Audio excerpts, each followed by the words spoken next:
My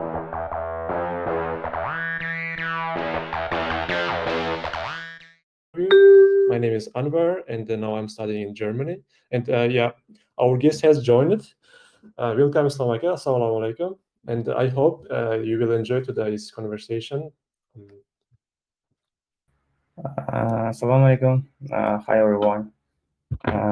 First of all, thank you for inviting me to this talk.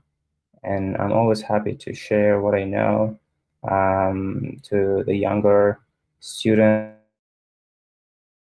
to anyone who can get anything from me. Thank you.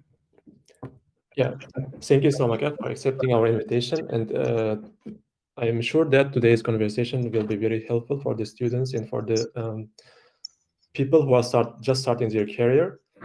And then let's just jump into the topic and start the conversation. Well, as usual, our first question will be about your background. Growing up in Uzbekistan, you spent your, I think, childhood in the like your early 20s in Uzbekistan. And can you tell us why did you choose economics as a career, and why did you choose to study economics at the University of World Economy and Diplomacy? Okay. To be honest, I didn't choose economics. Economics chose me because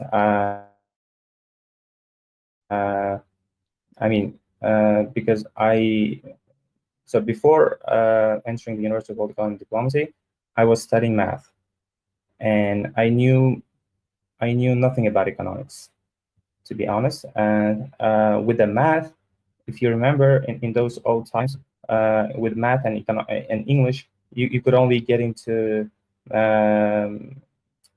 like economics field at good universities like the University of World Economy and Diplomacy, because at our university we still have only three fields. They are international relations, international law, and international economic relations. The other two fields are the fields which requires history. I mean, in the entrance exam, so you have to pass the history like test as well. But with the math, you could only get into the economics. So I studied math, and I always loved math, and I was studying English. So University of World Economy and Diplomacy was the best place for me at that time to study at in Uzbekistan. At that time, I couldn't even imagine of studying abroad. It was like impossible. It's not only for me, but for an average Uzbek student. So then I started. Then I started studying at the University of World Economy and Diplomacy, starting 2016.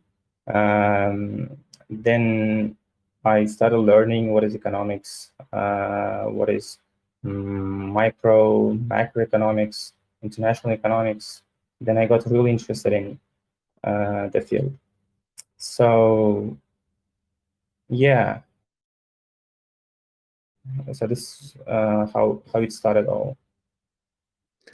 Oh yeah, very interesting. Yeah, that's common that if you study math and English, you go to economics. That's very common experience in Uzbekistan. Yeah. And I think because most students who study economics study English, they go abroad. Like I think most of the students who go abroad from Uzbekistan, they have economics background, and I think that is because in that mandatory block you have to study English and math. Yeah. I see that is a positive positive progress. Yeah. Um, well, yeah, you studied at the UWED, which is one of the best universities in Uzbekistan. And what do you think, studying at UWED, how did it contribute to your current achievements? Like, how was the quality of education? How was the professors that taught you economics and economics related courses during your student years? Yeah. So first of all, I should say that I'm grateful. I'm grateful that I studied at the University of World Economy and Diplomacy because of a couple of a couple of reasons. First of all, the professors at our university were, and they are still very highly qualified um, compared to other universities, and also they gave us all what they have, and also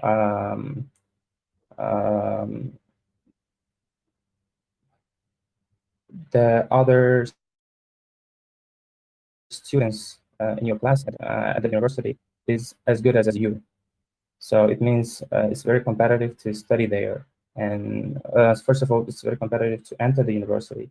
If you are able to get into university, then the competition during the studies will be higher, and it will also motivate you. And also the other students who or other like alumni who studied at your university also impacts your success and the career growth, because seeing them having achieved high career achievements, you also get some motivation and also like ambitions. It will also help you.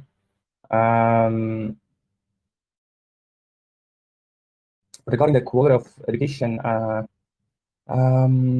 cannot say it's bad, but I think there was some room to improve because of the system. It's not because of the professors who were teaching there. It's because of the whole education system. Yeah, because of that system, professors were also like binded to some strict rules, to some strict like regulations that so they have to follow, which hinders them to teach us properly in terms of everything, like the textbooks, exams, and everything. Yeah.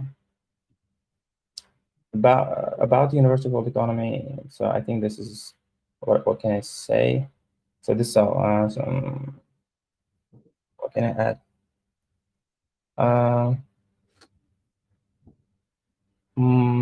it helped me. I can say that it helped me in terms of the general economic knowledge in microeconomics, macroeconomics, and international economics, of course. But there was one problem, especially when especially in the time when I was studying. We so when we started our 4-year education at the university, from that point, the system changed and they removed math courses. Instead of, they put some we were like, it's called صيدلة مقداري أصولات. I don't know how it's called, like it's computational methods in economics or something. Quantitative methods in economics, Yeah. probably like this. Yeah. So they removed the math and the statistics as well. Without statistics, we were taught only one semester econometrics. It was really hard to understand. Only one semester studying econometrics without studying statistics is absolutely like nonsense. So I was struggling here in the United States when I was studying so like my master's degree in statistics and econometrics because of the lack of knowledge. So it was a problem. Oh yeah, I think it's common among a lot of Uzbek students who are studying in developing countries. Yeah, will they get to the good university in Uzbekistan? Like it's very competitive. It means they are talented, but when they go abroad after doing their bachelors, during their masters, they struggle a lot. The same is happening to me as well. Like the program is very quantitative in Germany, and I also face a lot of difficulties. Yeah, that is because of the years that we spent during our bachelor's, I guess. Yeah, and yeah, I agree with you that university is not only the place for education; it's also the place for networking, for connections, and it is an environment for studying. Like, yeah, you see your peers studying, achieving something, and you feel the competition, and you also try to do something. Yeah.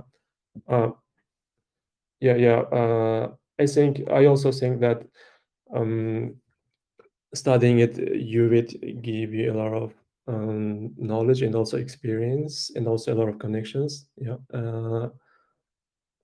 Let's step into the next next step in your life, in your career, I would say.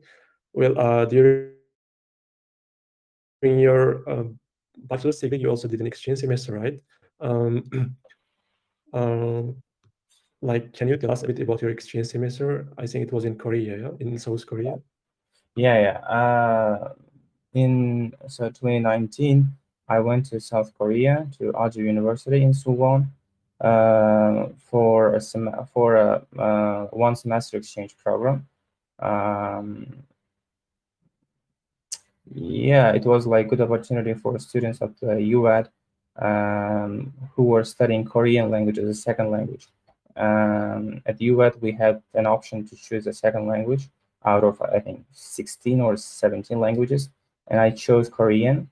And I was like studying Korean as an extracurricular as well. So I had to pass an internal exam in Korean to get into that program in Korea. So, and we were like 5 students, four students, I guess, 4 or 5 students um, who went to the Korea in that semester. Yeah, we spent a semester in Korea. It was great to know what is it like in Korea.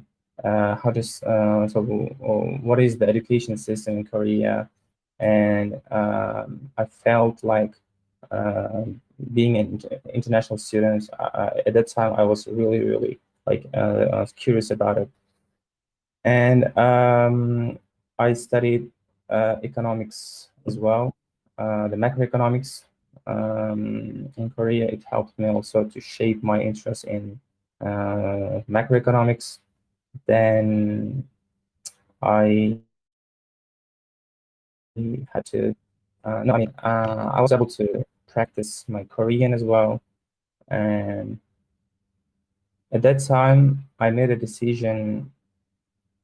I came up to an idea, I say, that I should study in the United States for my master's. Before, before going to Korea, I was thinking I could go anywhere, including Korea or Japan or other countries. After going to Korea, I realized that I have to go to the United States of America because a lot of students in Korea were also trying to go to the US for their education or for working for anything. Also, the professors who studied in Korea for their PhDs were also very highly respected. And from that standpoint, I thought that education might be like different. So um, uh, then I decided to not to rush in terms of the like masters after bachelor's, just to get some experience and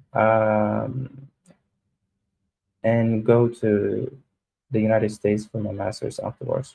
So I decided to work after the bachelor's um, in that period when I was studying in Korea.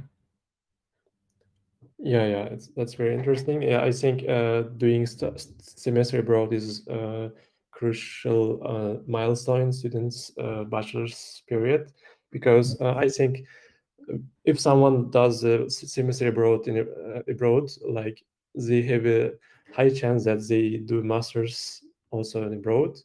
And I think that, as you told, that doing masters in Korea also played a crucial role to choose your career, future master destination. Yeah. Now we have some information about your journey as a bachelor student, and as I know, after graduating from bachelor's, you directly started working at the Central Bank of Uzbekistan, like, which is the biggest financial institution in the country. And maybe if someone is studying economics in Uzbekistan, it can be the dream workplace for a lot of students. So can you tell us about how did you get job from Central Bank of Uzbekistan, and how was the application process? How did you pass interviews, and etc.? Okay. First of all, so my journey at the Central Bank of Uzbekistan started when I was studying in my final year at the UWED, because in 2019, right after coming back from Korea, I started my final year at the university. Then this I think in September, Central Bank announced its special stipend for students, for all students who are studying economics, finance, and IT. Then I applied to that stipend, special stipend. With that stipend, they gave us like the monthly stipend to have also an opportunity to have an internship at the central bank. We were working like 3 hours a day for 5 days in a week, which was a great experience for me to get exposure into the policy making processes at the central bank. Also, we had hands-on experience on some research related projects, or like data collection, or the data manipulation processes, or anything that central bank does. It was really great, a great experience for me for 10 months until June 2020, yeah, or July, I guess July, yeah. Then in the end of the internship, they offered some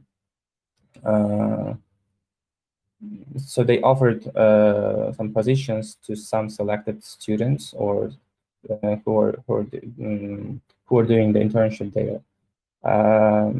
I was one of them, and I had to pass, I think, 4 interviews in the department, 3 or 4 interviews, just before the final one with the deputy governor of the central bank. Passing all interviews, to pass all interviews, you have to get prepared a lot. So you gotta know lots of knowledge related to the central bank's operations, relations, and the macroeconomics, math, English, Russian. They were testing all aspects of our knowledge. Then,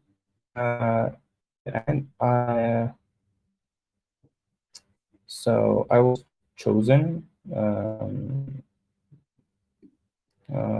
to stay at the central bank as a full-time worker. So yeah, then I started my position as a I think at the time it was, I don't know how it's called in what's called in English. It was like first category economist or something.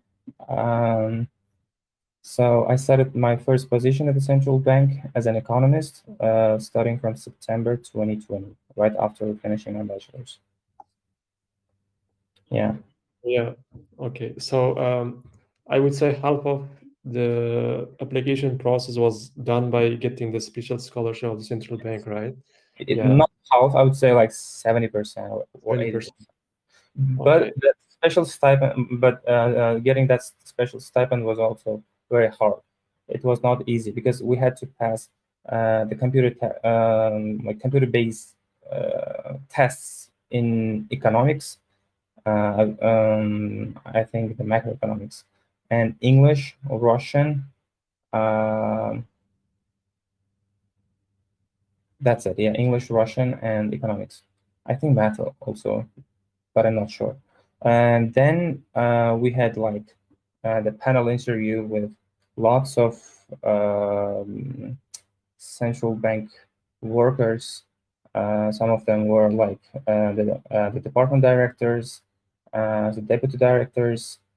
Um, it was really like challenging as well for most of us. Then so after that we had also like final interview with a deputy the deputy governor of central bank. After that, all after those all processes, we were selected um, from large pool of students. Yeah, yeah. Yeah, so you got this scholarship in 2019, right? Like, I think it was the first time that scholarship Yeah, was, say, announced, yeah? it was the second time. Oh, The second first time. time, yeah, the first time was in spring semester in that year, 2019. In that semester, I was studying Korea, so I wasn't able to participate Okay, in that process. yeah. Okay, for some people who doesn't know about this scholarship, I think it's still going on, yeah, but I'm not quite sure about it. But I think it's still going on. yeah, it's still going on. I also got this scholarship like 2 years ago, no, 3 years ago, 2022. Yeah, the process was similar to yours. Like first, some HR managers came to our institute, Tashkent Institute of Finance, to take a test. Like we gave a test from math, from Russian, English, and some economics questions. And then the people who passed the test, they were invited to the interview. Like with a lot of central bank employees in a big room full of central bank employees, and they asked questions in English, in like about economics, about math, about finance, and etc. Yeah, and after that, a selection process was made. Yeah, for some people who are interested in this scholarship, who are studying in Tashkent, like if you are studying in Tashkent, like Tashkent University of Economics or Westminster or any other similar universities, um, and if you are a final year student, you can apply to this scholarship. It's usually open in September, and yeah, if you prepare in advance for the exam, like for math, for economics, and for Russian and for English, I think you can have this scholarship, and it is a good chance that you can stay afterwards in the central bank. Yeah. I was also planning to stay at the central bank after my scholarship, but I got the scholarship from Germany, so I left central bank. But for someone who wants to work in Uzbekistan and get some experience, it is the best place. Yeah, yeah, it is the best. I would say economic organization to get hands-on experience. Yeah, Yes, I agree. yeah. That's very interesting story you are sharing, Slomaka. Well, you started your after your internship, you started your career at the Central Bank of Uzbekistan and at the Department of Monetary Policy, right? Yeah. Um, In the the beginning, I was in other department. It was um, I don't know the name, um, currency regulation or something. I can't really remember the exact name, but I was in the different department. Then I switched to the monetary policy department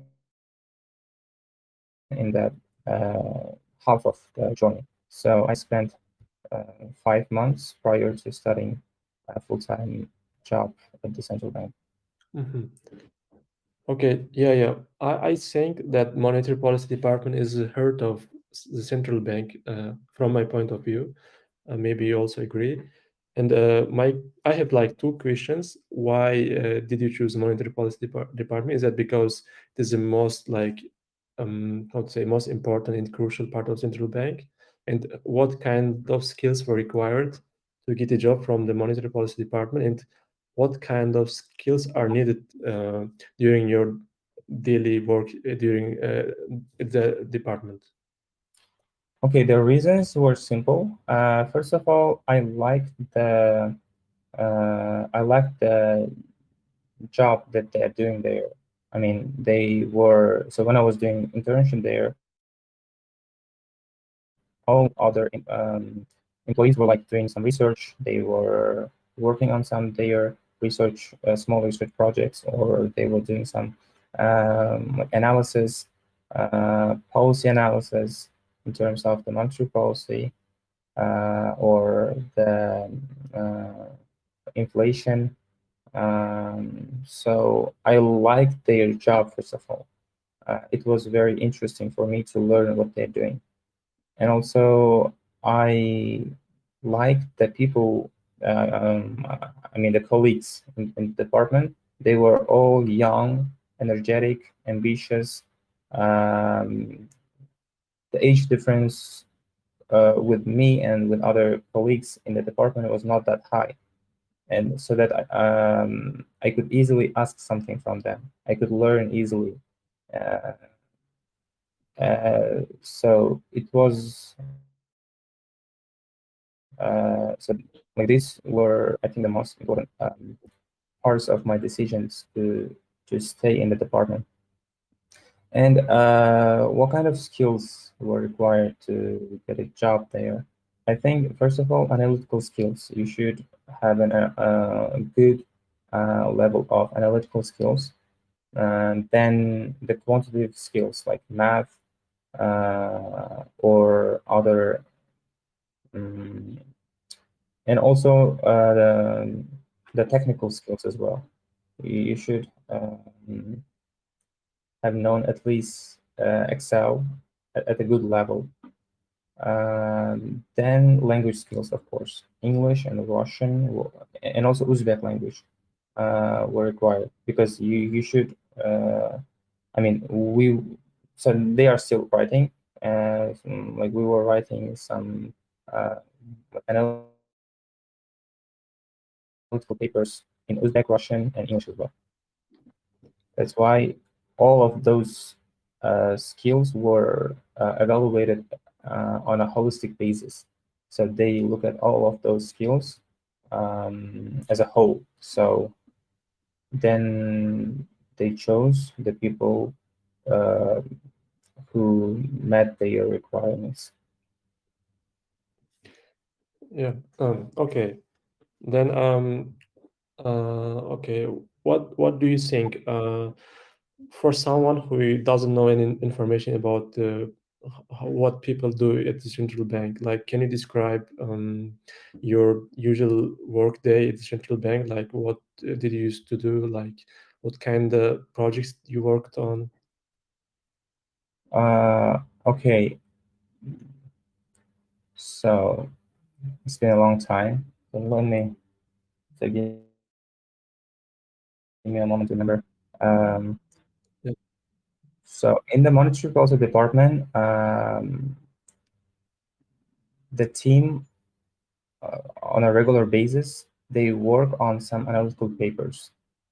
We had monthly analytical papers, quarterly, semi-annual papers, and also the annual papers. Annual one is the monetary policy guidelines for the next 2 3 years.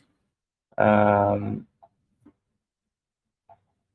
then so on a regular basis, the team works on those papers which is related to each one of theirs like sector. It's either the monetary sector or the inflation sector or other. um, then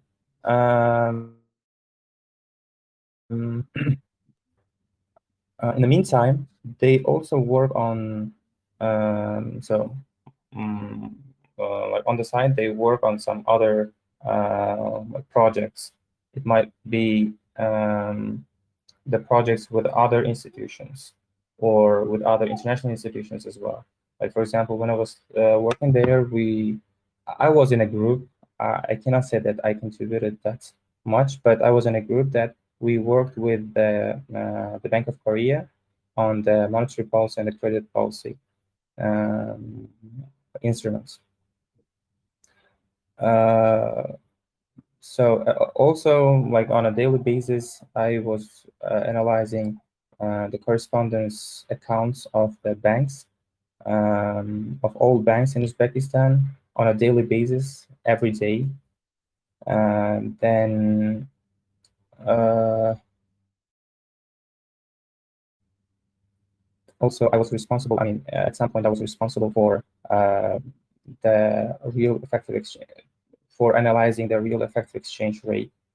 Um, then, so I mean, I was also responsible for some charts and tables of that of those analytical papers, and also some parts of them I was writing or helping to write.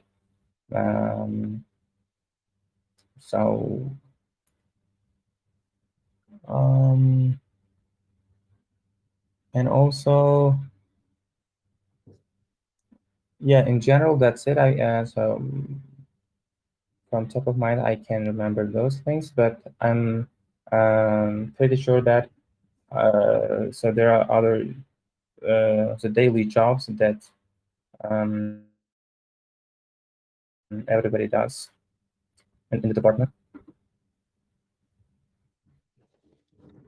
Yeah, yeah, it's very interesting. I think it's enough to get some impression and idea about the Yeah, work environment in central bank. Like, yeah, it sounds very interesting. Like you work with banks, with your financial data, and also you yeah. work with exchange rates. Yeah. Okay.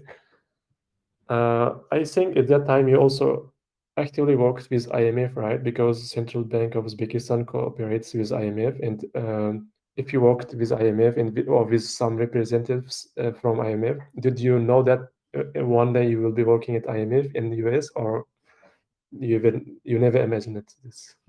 No, I mean, what time? I mean, last year, even in spring, just before getting interview offer from IMF, I couldn't even imagine. Just not like 2 or 3 years ago, but just last year, I couldn't even imagine. At that time, yeah, we were working with IMF in getting some assistantships, TAs, like technical assistantships, and some courses, the capacity building courses in like various topics like the macroeconomic analysis, financial policy and programming, um, lots of courses the IMF offers to all its members, especially for the employees of central bank and the Minister of Finance. We were connected to IMF uh, from that standpoint. Uh, as long as Uzbekistan doesn't have any program with IMF, so the mission was not that often to Uzbekistan. It was like once a year, just for an Article 4. Um, yeah. Um, of course, at that time, IMF was it. It was like a big um, dream that everybody has, but uh, I, personally, I couldn't even dream about it because it was too far from me. And yeah, now I'm sometimes I still cannot believe that I'm here. Oh yeah, yeah, that's very interesting journey because I mean, for someone who has ever worked at the central bank, they always, I think, dream about working in World Bank or IMF because it's next level after working at the biggest institution in the country. And now you should go like world another level, which should be like central bank or World Bank. And IMF, of course, is the biggest institution, financial institution, which works with all central banks, and that should be very exciting. Yeah, Um, yeah, you spent like more than 2 years as a central bank, and afterwards you went to US and you did your master's at Tufts University, and I think you also got 100% full ride scholarship from Tufts University. And can you tell us a bit about your application process? How did you apply to Tufts University, and how did you manage to get full ride scholarship, and etc.? Okay. So coming to the next stage of my life, which is very crucial and the turning point, um, I, as I said, when so my dream about the United States, about studying in the United States, started back in 2019 when I was studying Korea. Um, then I started the preparation process for the application in 2021, by getting IELTS certificate and the GRE certificate. Um, it was really hard to do both, and working and also my preparation for the certificate. So it was a bit challenging at the time, but I could get those at the very late deadline. I think in late December. Yeah, that's why I couldn't apply to all students that I wanted to. I had only some options to apply, which offers scholarship, including Tufts. So, like in the US, in general, applications close very early compared to the universities in Europe or other parts of the world, like Korea, Japan. That's why I could only apply to three universities in the United States, and I got accepted to only two of them. Among all the universities that I got accepted, Tufts was the best. Also, it gave me the best on offers as well, with the full tuition scholarship, which covers all tuition based on the Future Leaders program. Um, they only gave two students um, from my other peers in our department.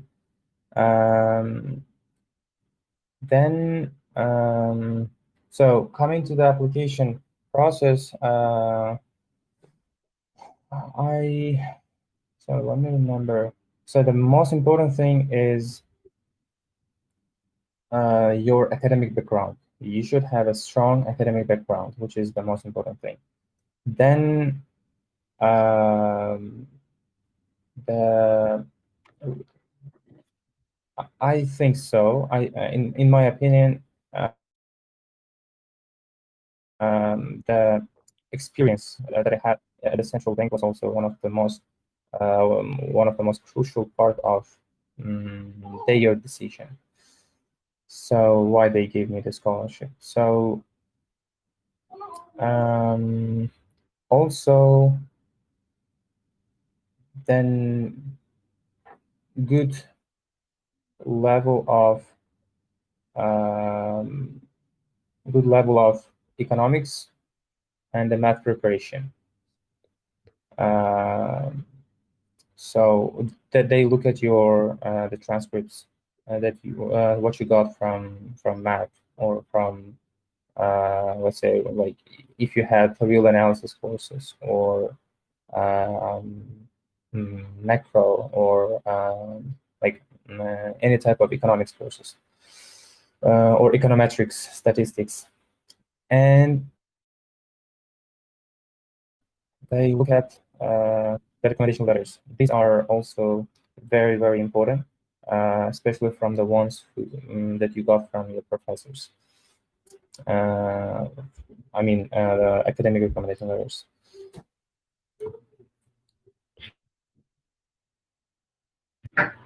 One second. No problem.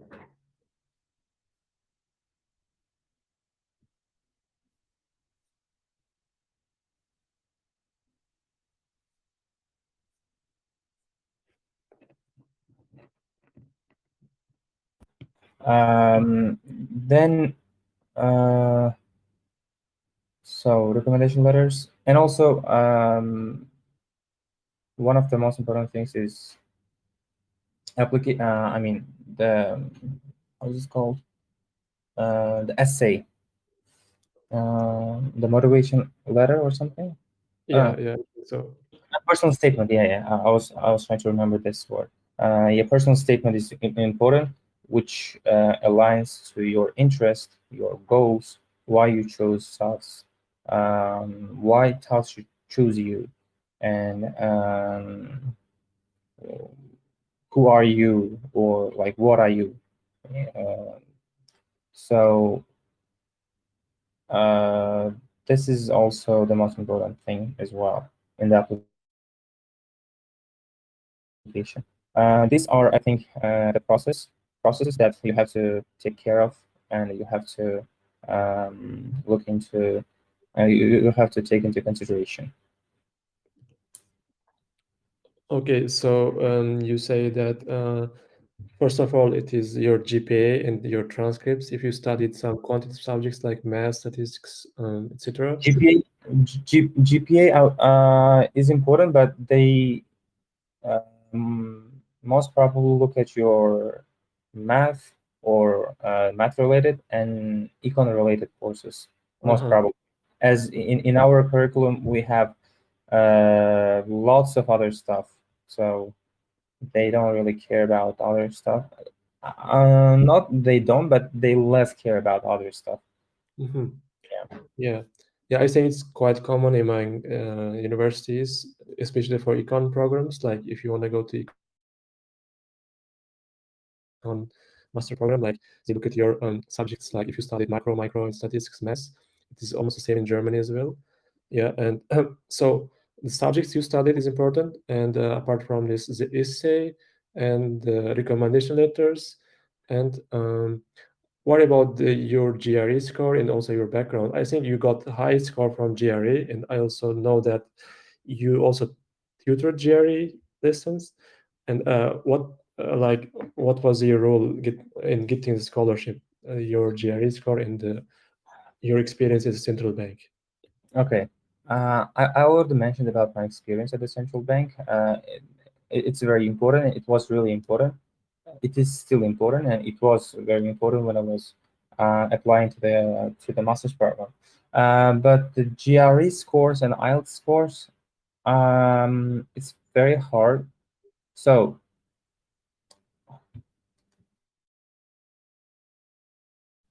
I can say that they most probably so they don't uh, they are the minimum requirements. You know what I mean? It's like um, they look at them, but they don't really focus on them. Yeah. Okay. So for econ departments, they look at most probably to look at your quant scores. They less care about your verbal or writing scores.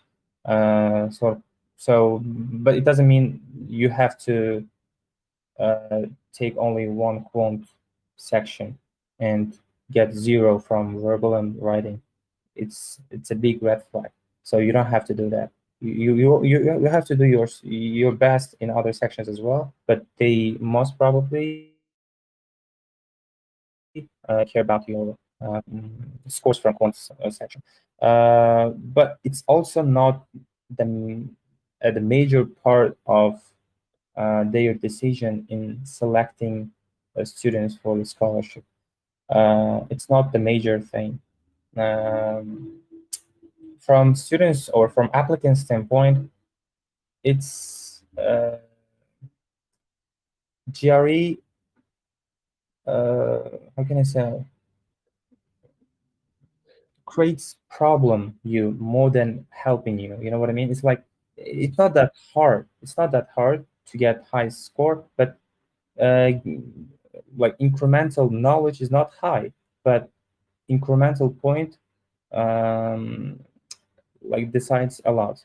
Like for example, 167 it was like below 90%. 168 was above 90%. Good schools just cut the applicants who got like below 90 percentile. Percentile. So below 90 percentile, they don't look at the application as well. So, but getting 1 point higher is not that hard in terms of the knowledge. Your knowledge can be higher than the person's who has 169 even. But if you have 167, your application may be just like dismissed. Yeah, so that's why it's kind of problematic for you rather than it's helpful. Mm-hmm. I Like see. if you have 168, you're good. But uh, it doesn't mean that you will get a scholarship. Yeah. Mhm. So is it mandatory to get admission from Tufts to have a GRE, or is it not? When I was applying to, it was optional because of the COVID. They gave like optional choice in lots of programs in the United States after COVID. But now I think it turned to again required application material.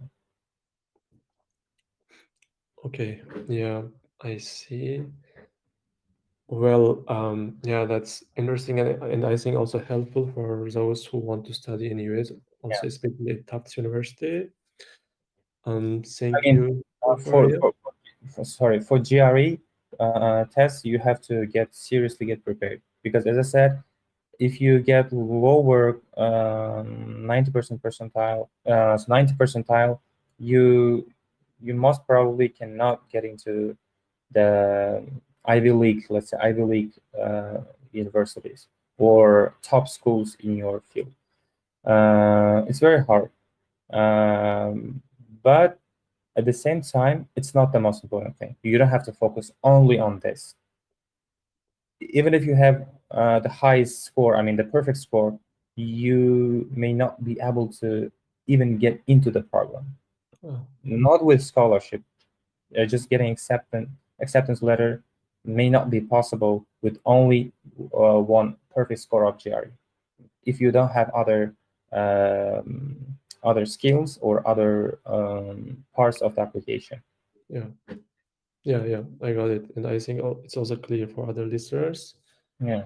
Yeah, and I also think that I read in some internet sources that if you have low GPA, especially when you are applying for PhD programs, high GRE score can compensate your GPA. Like, um, if you couldn't do very well during your bachelor or master's degree, if you get a GRE score, and it can kind of play a role to get admission from the university. Do you agree or not? Uh, I think it depends. It depends on the school. But I don't believe that in most schools they compensate your low GPA with the not high, but good level or high score in GRE. Um, I don't think because so anyone who knows about GRE, they know that it's it's about it's about basic math and basic statistics, like elementary statistics and elementary math. It's not even um, the higher course of math. It's not about advanced level of statistics. It's just like basic. So I don't think they compensate this elementary level test with the one that you got in your class that you studied for a year or for a semester. So I don't think it will be compensated. But in some schools, maybe I'm not sure. But I think It's not like that. It's not the case. Oh, okay, yeah. It's good to know, yeah. Thank you. Yeah. And I mean, what I mean is that if you have low GPA, you don't have to be relieved if thinking if I get good score in GRE, it might be compensated. No, yeah, yeah. So so you don't have to think in that way. yeah, so GPA should be high always. So we should Yeah, focus on our GPA and also of core course. subjects. Yeah. Okay, yeah, I think it's clear for everyone. And now I think we can skip to the next part of the conversation, which is about IMF and maybe a little bit about your life at Tufts, about your student period at Tufts, and maybe after that, about your IMF journey. How did you land a job with IMF and etc. Yeah. Yeah. S- Um, it was hard. If I could describe the whole master's years with one word, I'd say it's hard. It was hard. Um, First of all, the transition was really hard to the United States from other country, from other education system into new education system, new culture, new language. I mean, I studied, of course, in Korea in English, but it wasn't enough to get all sense of like terminology in economics or statistics, which was new for me. And the curriculum was very tough for me, especially. I mean, especially the statistics and econometrics. I had to study a lot just to compensate the years that I spent at the UWED not studying statistics at all. So um, also, what was hard is the how can I say, the evaluation system. Teachers were evaluating us on um uh, Relatively, like, yes, relatively to other students, like how we call it, like curved. So they curve the scores. They always give us something which is unachievable during one hour or 70 minutes or 75 minutes, I guess. And based on this, they evaluate whole strength of your knowledge. And in our class, we had very, very brilliant students from China, lots of students from China, and I had to compete with them, which was really hard. So I was struggling in tests, even though I tried so hard, even though I even though I did my best. Um, it was really hard to get in that competition. Um, so that was hard part, and but it was good journey. It was good journey of learning, of studying, sleepless nights in the graduate student lounge with my other friends and at the library. Um, I mean, it was the study of my dream. I mean, I dreamed about that atmosphere. I always dreamt about that level of education, that level of independence, um, independence in everything. Uh, so also the education system was also very interesting to me at first, like in the first couple of months. Then Um, the networking process was also very interesting because the students were from different countries with various backgrounds and knowledge. All of them were very like the brilliant students. Um, I was learning from them a lot, more than I can say them more than like my professors. Uh, so Um, what can I remember from those years? I think last year it ended.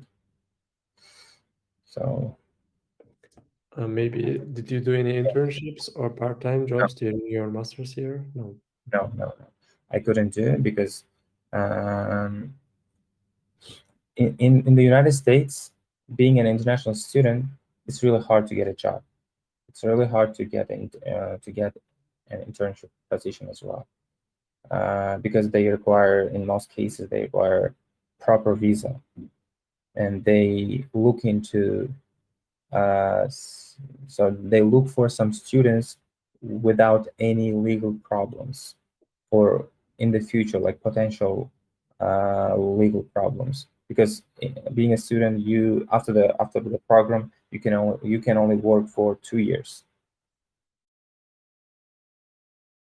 as a STEM program. Like graduate, you can work, I think, 3 years. But most employers, they don't want to hire in every 2 or in every 3 years. They look for someone who can stay there longer. Mhm. That's why they most probably reject all students from abroad. That's why it's really hard for an international student to get a job here. Um, so I was only looking for, of course, I tried to apply lots of internships, but I couldn't get any. Yeah, I feel you. I understand what you mean because um, someone who studies abroad knows that pain like applying, getting rejections because you're international and because you don't speak the local language. That's tough. Yeah, and Not speaking local language might be, from my friends in Germany, they struggle a lot with the language barriers, with language like discrimination, I would say. But in the United States, language is not a problem. The problem is the visa. I mean, your visa will require you to leave the country after 2 or 3 years after completion of your program. So most employers, they just reject yeah, anyone who has a student visa. So this is like just like the red flag for them. So uh, they reject anyone from abroad, not in terms of the language or other skills. It's just a legal problem. I say that I think it's more serious problem than local language because you can learn language, but Yes, yeah, exactly. You in can learn this, language, but you cannot change your status with your yeah, skills. I mean, you can do, but it's really hard. I see. Yeah, yeah, yeah. So that's why I couldn't do any internships during my studies. I was actually I could barely study. What kind of internship are you talking about? Oh yeah, yeah. As you told, it was very tough.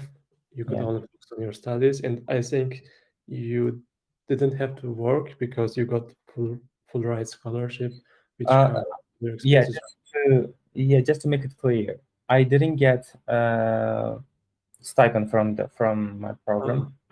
I got only, I think, around $3,000 for the relocation cost in the beginning. As a part of the economics department award. So they gave me around $3,000, um, and that's it. But I uh, didn't pay anything to the school. They gave me only $3,000 in the beginning, and that's it. For the rest, I had to use up my savings, or the money that I had, but they didn't give me any stipend. oh, I see. That sounds very challenging actually. For Yeah, $3,000, you can live like 3 months in Europe, in Germany, but in one, Boston, one, I would say, one yeah, month. I see. Yeah, yeah. Yeah. Yeah. I feel that your student years was not very easy and was not very fun. Also, although you It was learn, fun. It yeah, was fun, but challenging. not really easy. Yeah. Yeah, I see. So now I think it's time to talk about your IMF journey. Um, so the first question, how did you manage to get job at IMF after graduation? How much time did you spend for application and how was the process? To be honest, I don't know. I don't know how I got it because um, you just apply and you don't know why they chose you. You know, it's really hard. I mean, the first screening process is always very like mysterious for everyone because you don't know, you would never know why they chose you. Of course, afterwards you can ask, but you don't know who chose you. You know, so I applied like I started applying to jobs. So coming to my last stage, which is current, I started applying to jobs in October 2023. Yeah, in October 2023, in my last year. So I had applied to, I think, 250 jobs around, or 260 or 270. A lot of jobs I applied, but I mostly concentrated on the research analyst positions or research assistant positions, or predoctoral or predoctoral programs. Sorry,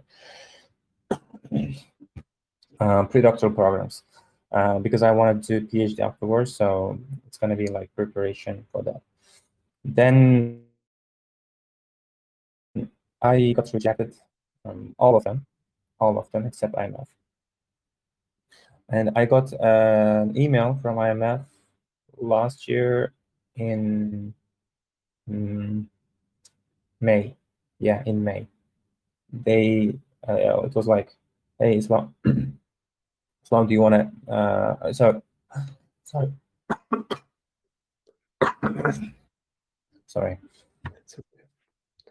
Hey, Islam, you applied to IMF. Are you still interested? And I was like, of course.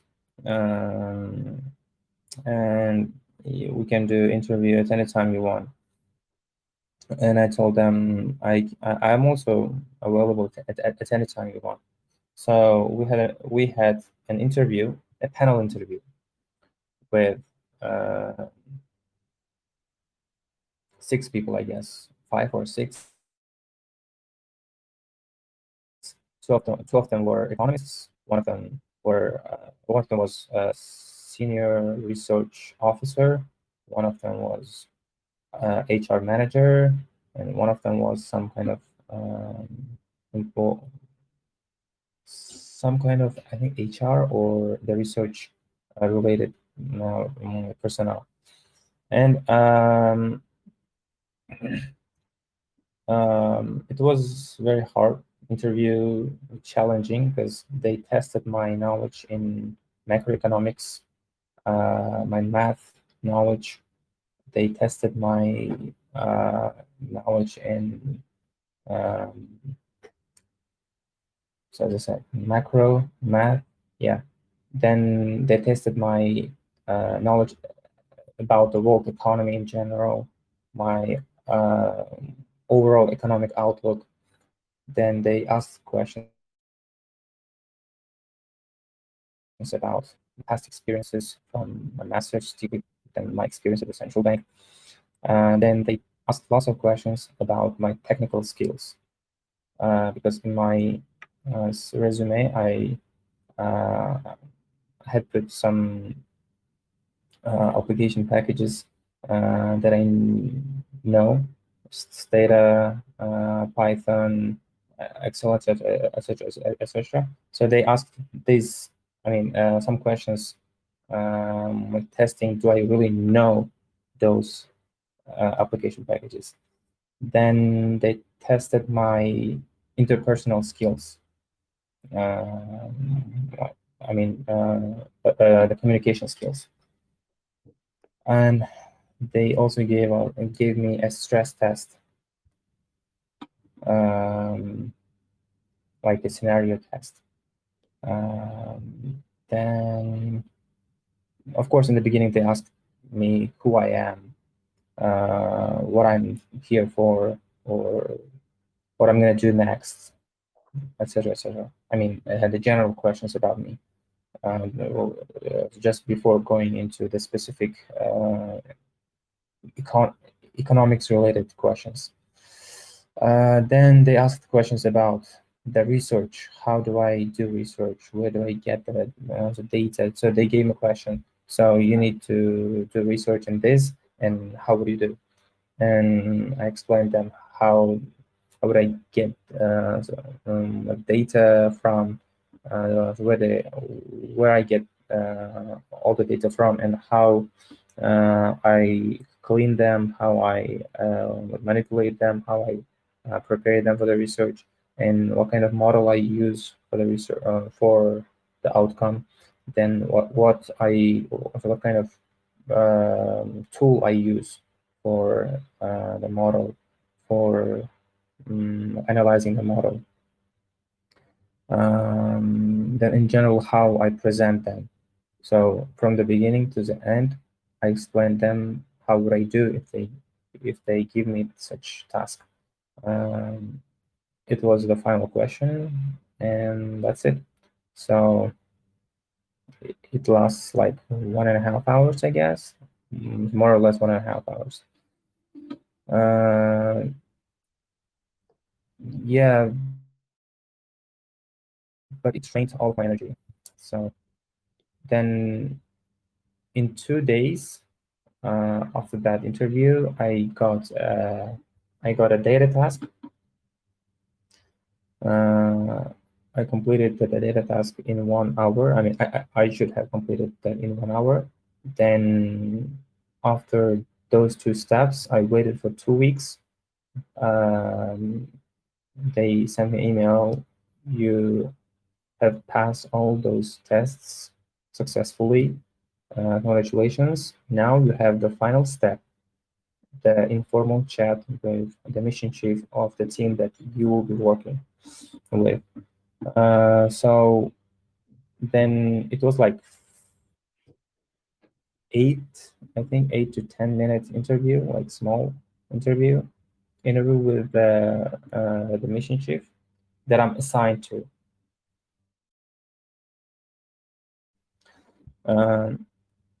In that interview, they asked me 2-3 questions, and after 2 weeks, I got an email of rejection from that position.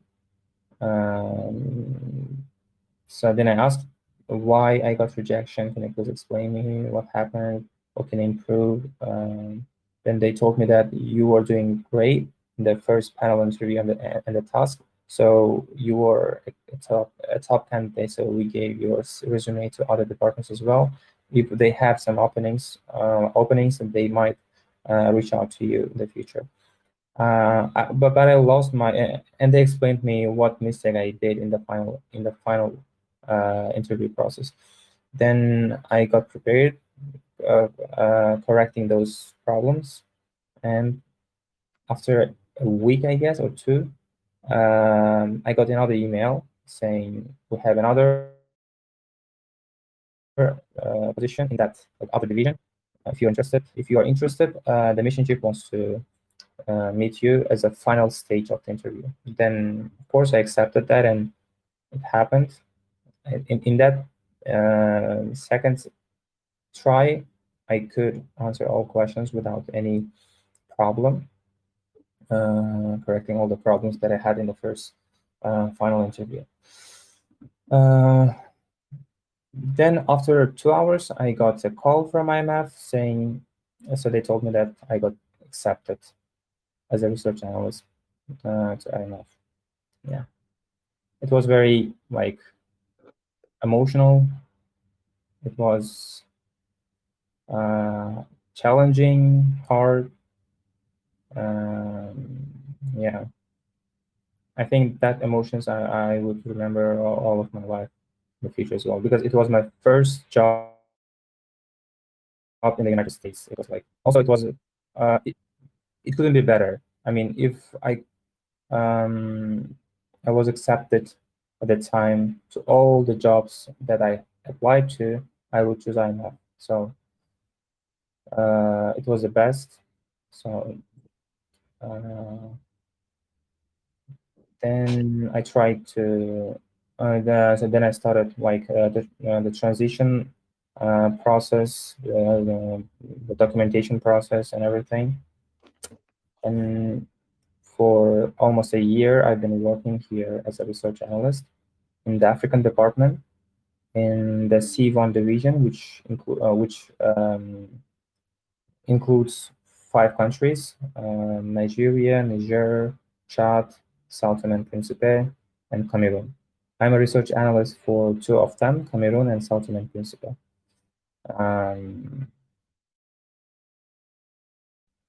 That's it in general.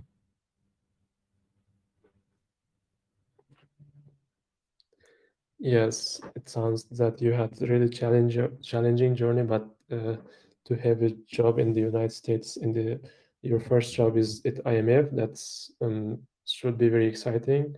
Yeah. But to achieve this, you also had a lot of challenges. Yeah, I see. Well, actually, we have some questions from the followers, and they are asking about what exactly you do at IMF, like what is the actual output that you produce at IMF, like reports or kind of articles or sort of things. Can you describe your job at IMF? Like you don't have to share that confidential info, but in general. Okay. Yes, I can explain. I can explain to you. So what we do, as I said, I work for 2 teams, Cameroon team and South Tome and Principe team. Both teams have their own like mission chief, also the economist, the desk economists, and the research analyst, which is me. We work to write. So in a year, we write staff reports, which includes the policy recommendations to the authorities in those countries. When the desk economists go to those countries as a mission, like prior to going on mission, we write a staff report. Then after the mission, we write. So before the mission, we write the policy note for the authorities. After the mission, we write the staff report. And so in the Article 4 period, we write the Article 4 papers. Economists, economist level employees' job is to write them based on their own sector. My job is to help economists with writing them. I mean, so uh, let's say there are 6 to 8 desk economists in each team, and I help all of them with like data collection and data cleaning, then preparing charts, tables. So I prepare all the charts, all the tables, I update them, I design them, I create them, and I put them in the document. So all tables, all charts in those documents are made by me. So these all of them are my responsibility. Then I help them with also some policy notes with the modeling, in some cases with the regressions. Yeah, in general, whatever they ask me to do in terms of those analysis, I help them. So this is my job. Okay, So, so it's what you did, research analyst. sorry. So I also I also manage all data at the fund for those countries. I mean, I manage the data for Cameroon and Sao Tome. I get data from authorities and I put them into our system at the fund. Also, if the economists need some data from other sources, let's say from other like World Bank data source or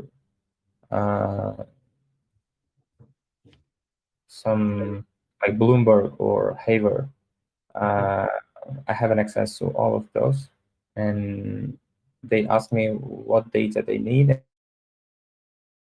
and I try to find them. Mhm. Yeah. Yeah, so you use some external sources to Yeah, find and, it. and also we work. Um, so we work mostly with the macro data, and we do the macro analysis, not micro. Uh-huh. Yeah, Yeah. it's what people do at IMF probably. Yeah. Okay, yeah. So what kind of technical skills are needed to do your daily job normally? Like a Python's data or Excel?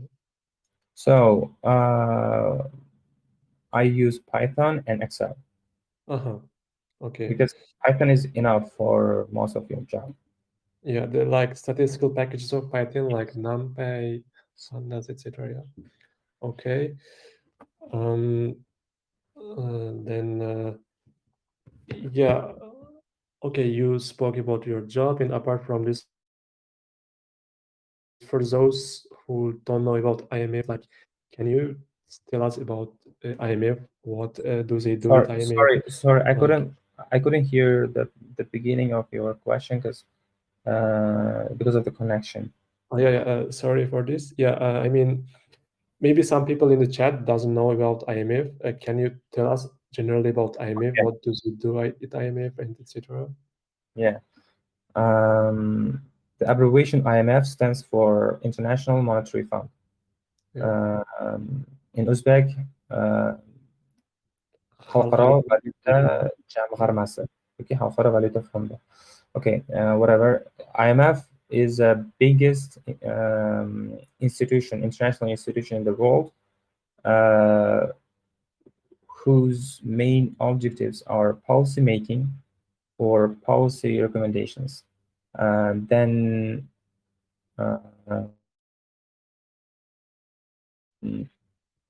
capacity building, then lending.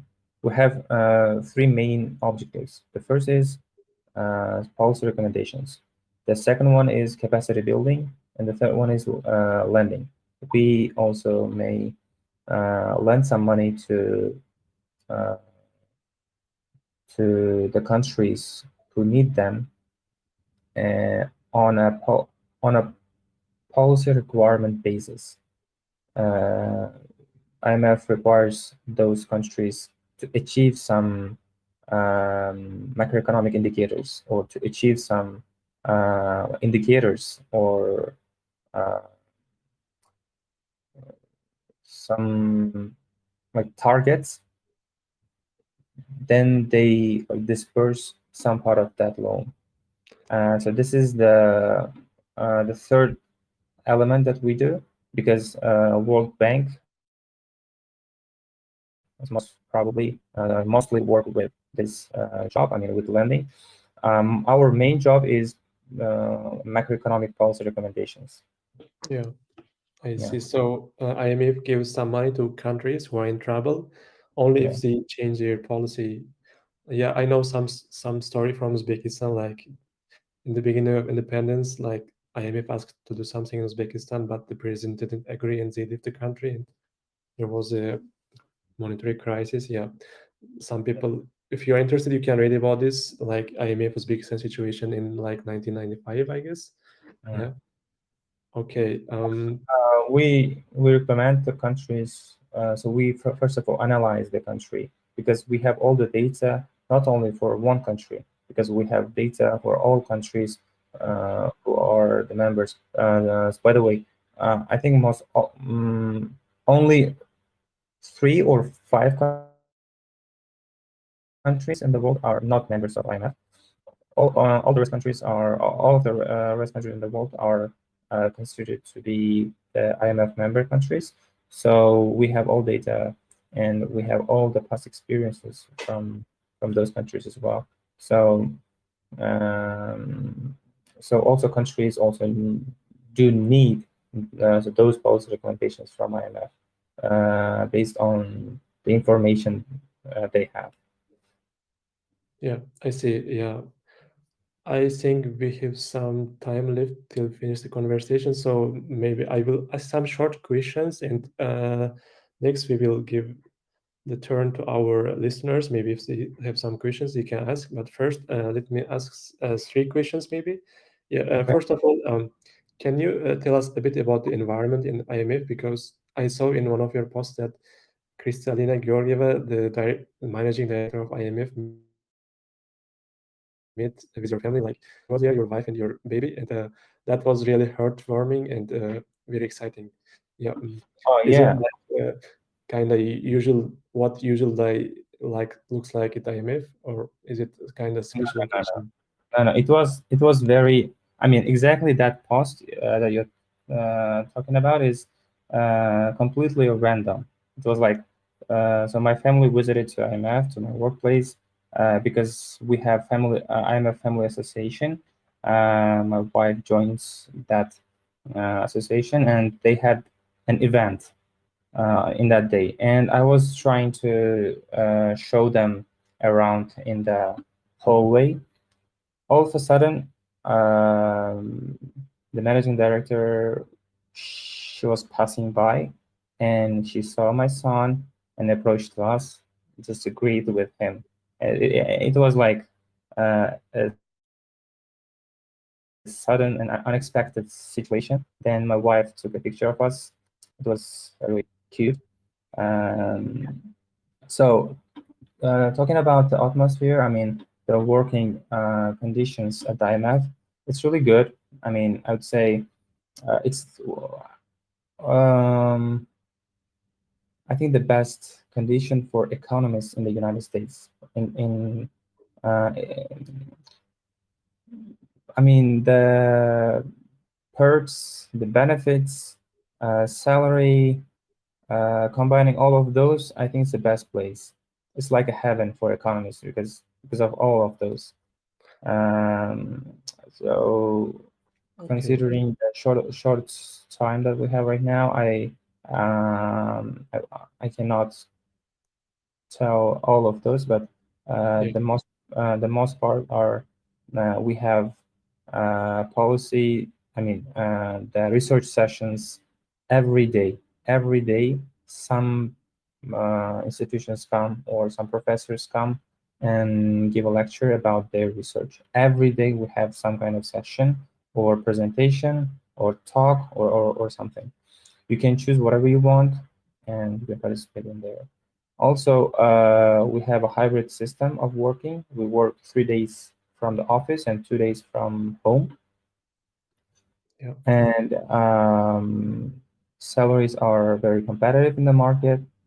And we have special visa type, so G4, which allows us to stay in the United States as long as we are employees of IMF. And so the monetary wise, we have also other benefits. I'm not sure if I can tell about them right now or not. Yeah, it's really good. Yeah. I see. That's very good. What about the work-life balance? Like, because if you know, in Uzbekistan, a lot of workers, employees, they do unpaid overtime working, but I think it's not common in US, right? No, as an economist, I cannot say all jobs in the United States, but at the IMF, uh, the management focus on the work-life balance, like as a first priority. We work exactly 8 hours a day. After 5 p.m., I just don't even open the email. I just don't open, log I just don't log in the system, and I read the tasks from my managers on the next day. Uh, it, And work-life balance as I have right now, family here, I'm really grateful that they support us in the beginning because it's really hard with a little baby.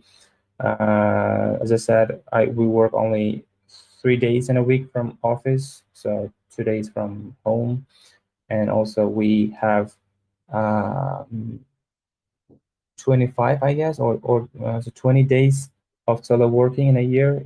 In one calendar year, you can work from home for another 25 days, except those so 2 days in a week, I see. um, which helps you to keep work-life balance uh, properly.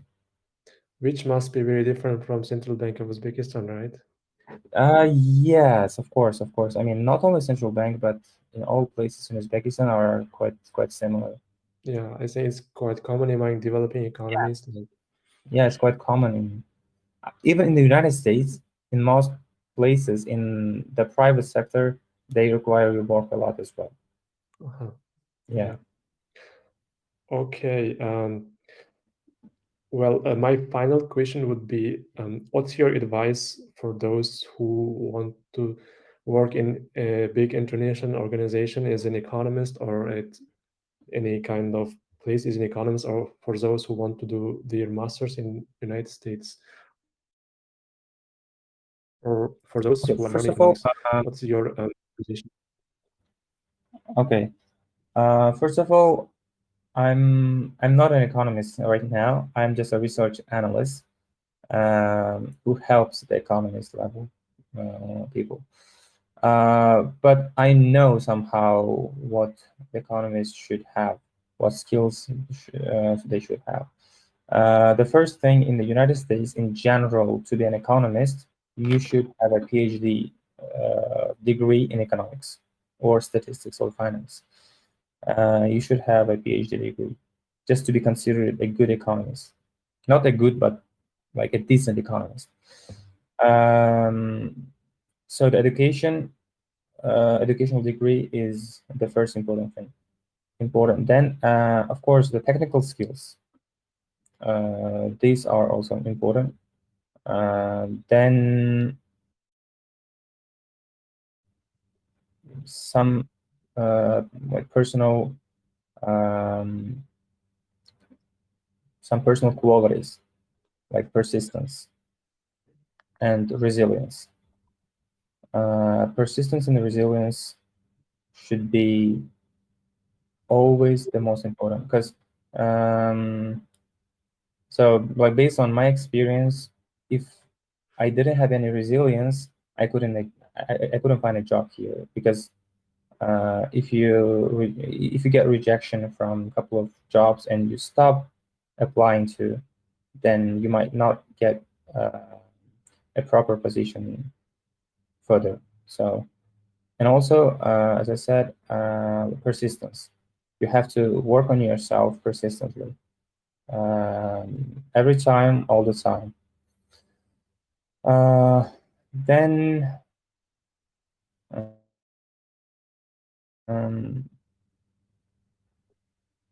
what can I say? I made some notes. Let me look at them. Yeah, sure. Um,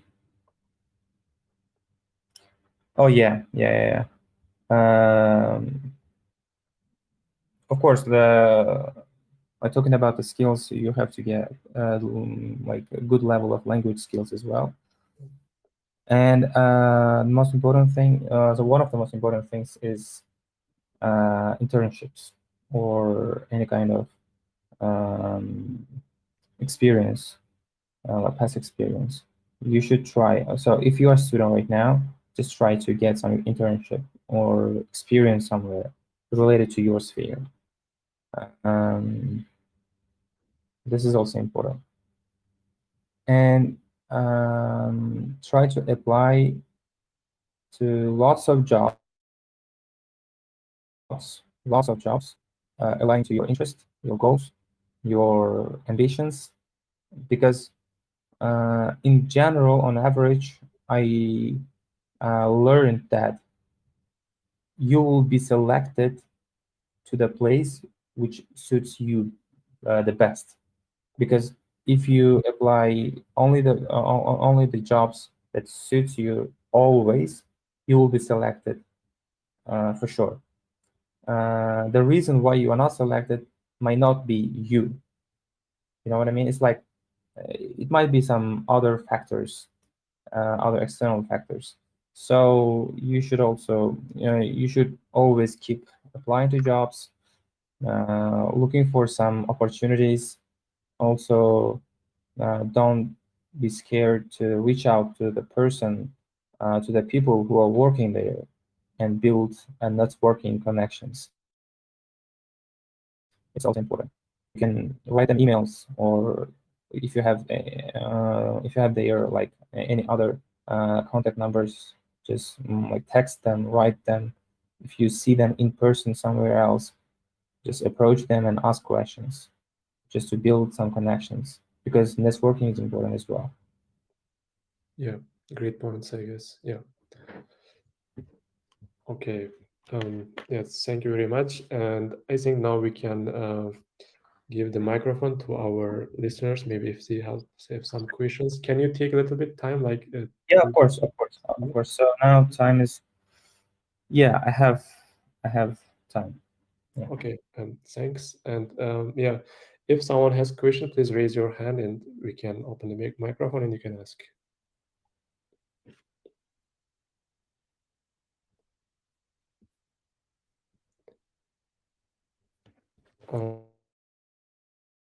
Let Oh, me by the check way, if there is any if you are questions shy to in the speak, comments. if you are shy to speak in English, just you may ask your questions in Uzbek as well.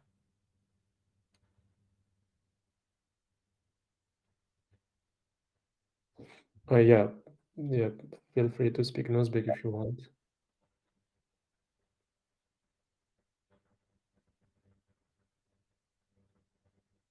Someone wants to Yeah, there speak. is one question in the comment section. Let me read it. Yeah. I think in the members tab, I can see the Sevinch Saidullayeva wanted to speak, I guess. Okay. Humoyun Mirzo Sharifjonov also. Okay. Actually, I couldn't see them, but I opened the microphone for Sevin Saidullayeva and Humayun, also for Humayun Mirza. Yeah. Good evening. Assalamu alaikum, everyone. My name is Sevinch. As you know, I had a question. First of all, I was so impressed from your achievement, and thank you for sharing some insights, and that is very useful. And thank you for that. Well, my question is, as I have almost the same background as you do. I also worked at the central bank, and I recently got an offer of bank one more time to work for them, but I was kind of in a dilemma and couldn't choose to where work because currently I'm working at the KPMG, and I was wondering, working to which organization or company will make my resume more to stand out and makes it more attractive, like having a work experience in central bank or working at the KPMG. And what do you think? Which one works best for me? But I love both organization, and I enjoyed um, in working in two of them, but couldn't decide. What you can say, or what is your recommendation to me in that case? Okay, thank you for your question. What is your field? What is your um, working Well, here? I I have graduated Tashkent State University of Economics, and my major is also economics. No, Um, I mean, in what field you're working right now? Consulting. Okay, like what kind of consulting? Economics or finance or It's account, currently more related to finance. finance Um, and account, right? yes. So yeah, KPMG is a accounting consultancy, I guess. Um, and which department are you getting offer from central bank?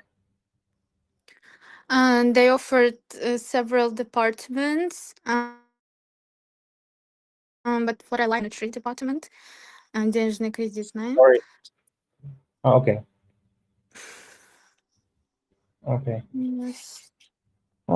It's really a hard question because I don't know you well, so I don't know your goals. It depends on your goals, what you are going to achieve, or what kind of skills you want to have in the future after working there.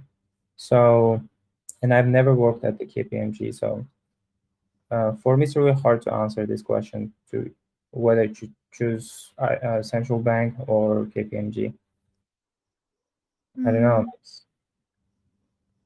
Mm. Um, I Why mean, I'm asking this question is as you have more experience than I do, you know, how it's like working at central bank, and I also have experience there for several months. But what I have noticed that I could learn more at KPMG than central bank. I could have more experience, more skills I can acquire at KPMG. That's why I was kind of couldn't decide um, which it one to really, choose. yeah, it really depends, as I said. Um, the skills that the skills and experience that you get from each of those organizations are different, are quite different. Yeah. So you have to think which one is more interesting for you, or which one you need. You need the skills that you are getting right now, or the skills that you might have at the central bank. So you have to think yourself based on your personal choice and your preferences. I don't know. It's very like personal question. So if you were my friend, or if I knew you better, I could answer this question, but it's really hard for me to answer this question. Yeah, I And see that's a very personal question, and it depends on the person and your future goals. Yeah. okay, Uh, thank you. okay, Humayun Mirza, do you want to ask the question, or if not, there is one question in the comment section. Yes, sure.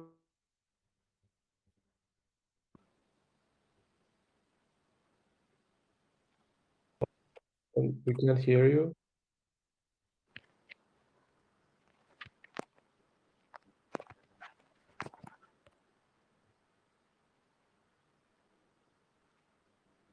Humayun Can you Mirza, hear we me? can't hear you. No, no. So we still cannot hear you well.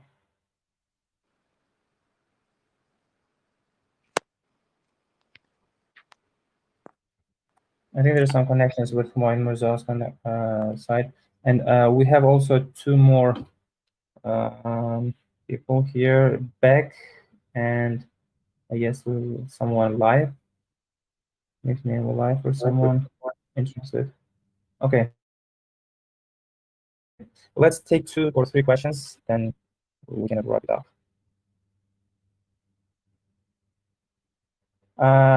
Anwar, your mic is Mike, muted. sorry, yeah. Giving the microphone to someone called live. You can speak now. Mirza, yeah.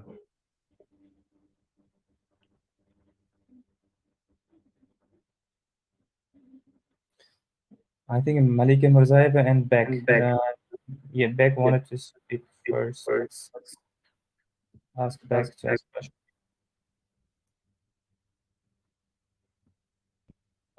Beck, now you can speak.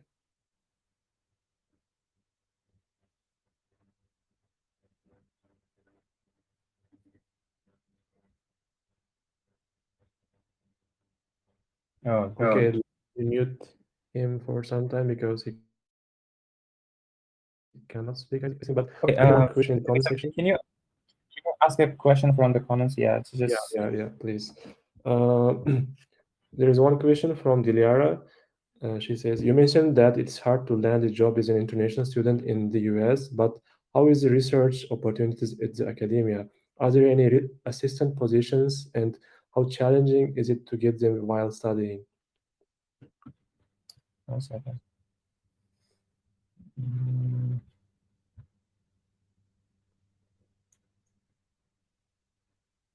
okay.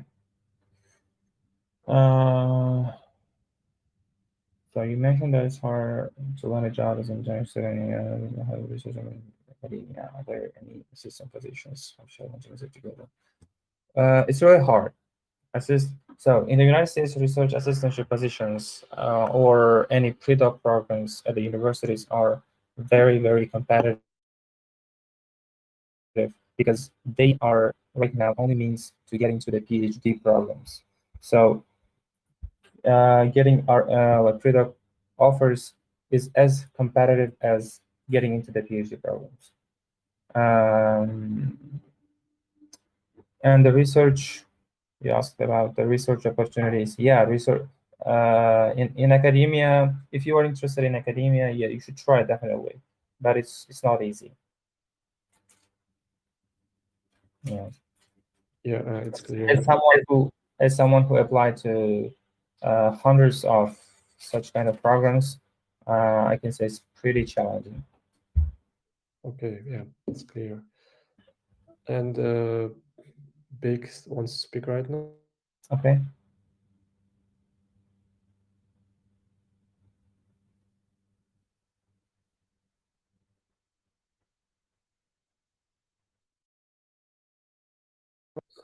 Yeah, but we can't hear him.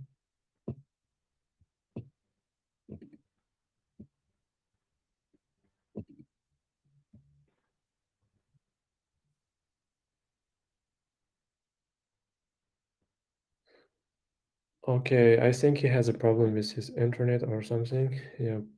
Okay. How about the?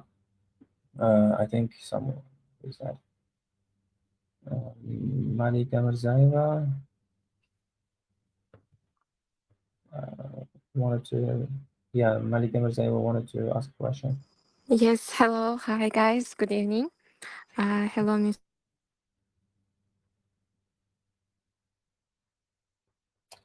I think it's a common problem, connection problem in the whole Uzbekistan. Sorry, Malika, we cannot hear you well.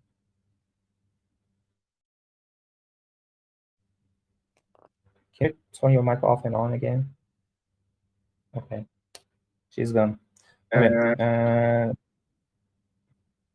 Okay, in this case, I think your time. Okay, guys, can you please type in your questions in the comments section? We'll take 3 questions, then we'll wrap it up because I need to go. Yeah, can you please type your questions in the comments section, please? Okay, Malika, my question was, which economic reform area do you think is the most urgent? Oh, please, it's like a common question.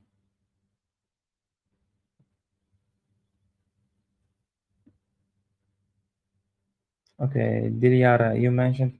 So sorry, Malika. The question you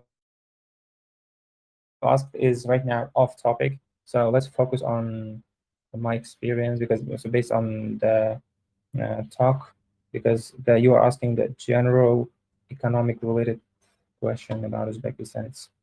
It's another huge topic to start. You mentioned that it's hard to land a job in the US, but okay, did you ask it? That's interesting.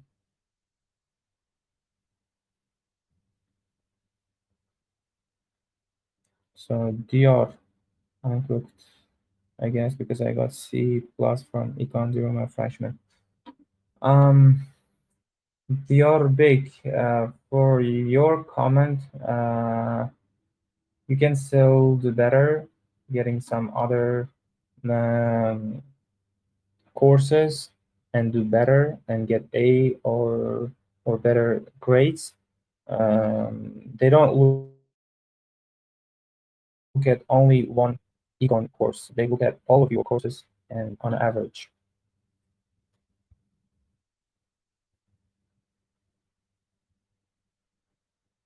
So type of question.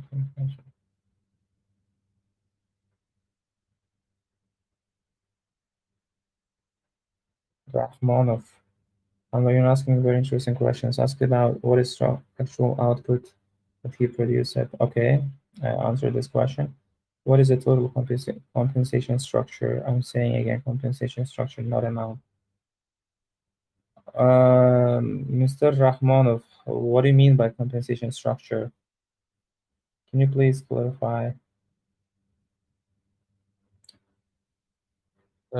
He's not in the chat right now. Okay. But I think you also talking about the compensation, right? The question is answered, we can say. Okay.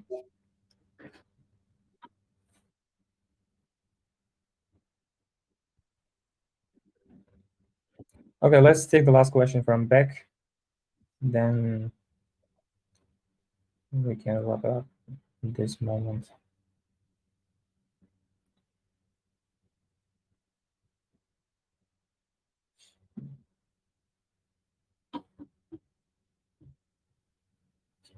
I speak? Can I Yeah. ask a question? Yeah, of course. So first of all, thank you very much for sharing your experience, and also I want to thank to organizers for organizing such a discussion, such an insightful discussion.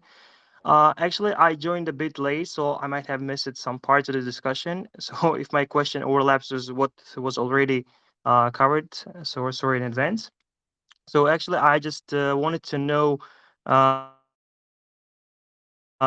Could you bit of your current role at the IMF and what your day-to-day work looks like? It's my first question. And the second question is actually related to the forecasting and some to econometrics and maybe even ML, machine learning approach. So I wanted to know, how do you balance like structural econometric models versus machine learning approach when, for example, doing forecasting at the IMF? So thank you very much. Yeah, I think you have joined recently. I have already answered your first question. You can watch the recorded version of this talk afterwards. For your second question, so right now we are less addressing to the machine learning models. We mostly working with the structural econometric models. Yeah, we haven't switched. I mean, in our job, in our current analysis, in our current, in my current teams, we are only working with the structural baseline econometric models.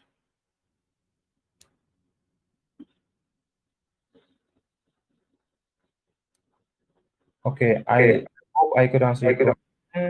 For the first question, you can watch the video recording afterwards. Yeah, we will upload the recording to YouTube and we will send the link to the channel. Big, you can listen to this answer later when we upload it. To the second question, you got answer, and I think Islam has very limited time and he should really go now. Yep. Yeah. I should. Okay. Slomaka, thank you very much for this conversation. We learned a lot. You shared a lot of your experience, and now we have some knowledge about how it is like getting a job and working in an IMF or any kind of international economy organization. I hope you also enjoyed our conversation, and maybe in the future we will see each other again. Yeah, thank you so much for everyone, especially for you, Anwar, and your team, to make this talk happen, and for everyone who joined us and listened to my experience in here online. And I'm always happy to share my experience to anyone through my own channels or anywhere that I can, because at some point I also got inspired by someone, and I'm still I'm still getting inspiration or and motivation from someone else who is ahead of me. So I'm always happy to share my experience, and if I can, if anybody can get anything from me, I would be really happy. Thank you for this, like for all of those questions, Anwar, for you as well, because they were really good. I think did a lot of research about me. Thank you. Thank you, Islamaka. We learned a lot from you. Yeah, I have been following you for a while, since I think since 2022 or something. Yeah, your journey is quite inspiring. Who is behind you? Who is following your path? And yeah, thank you again. And now we can end the session. Thank you all for listening to our conversation. Thank you. Bye bye.